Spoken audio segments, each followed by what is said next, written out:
بسم الله الرحمن الرحيم ولقد خلقنا الإنسان من صلصال من حمأ مسنون والجان خلقناه من قبل من نار السموم وإذ قال ربك للملائكة إني خالق بشرا من صلصال من حمأ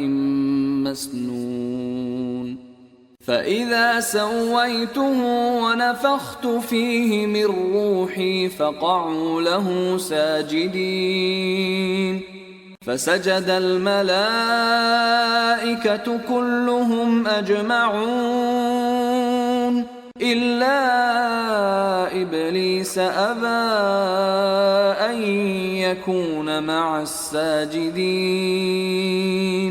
قال يا إبليس ما لك ألا تكون مع الساجدين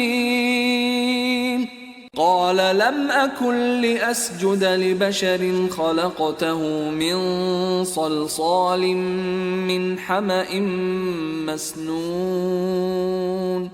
قال فاخرج منها فإنك رجيم وإن عليك اللعنة إلى يوم الدين قال رب فأنظرني إلى يوم يبعثون قال فإنك من المنظرين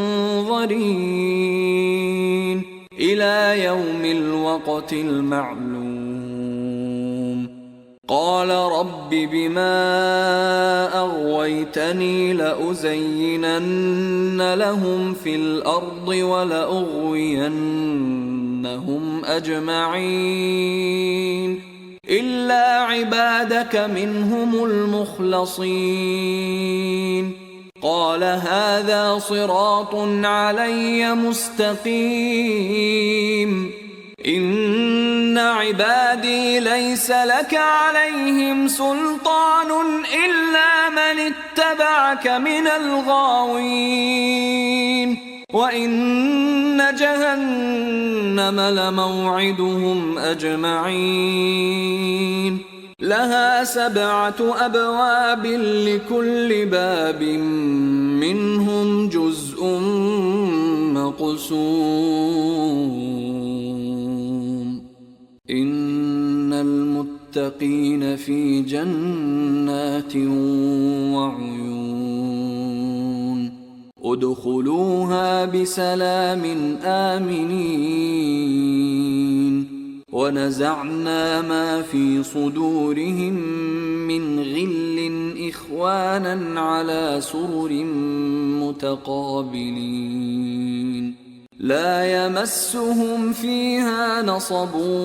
وما هم منها بمخرجين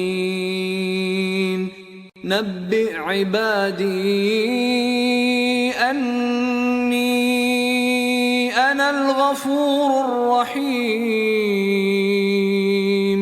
وأن عذابي هو العذاب الأليم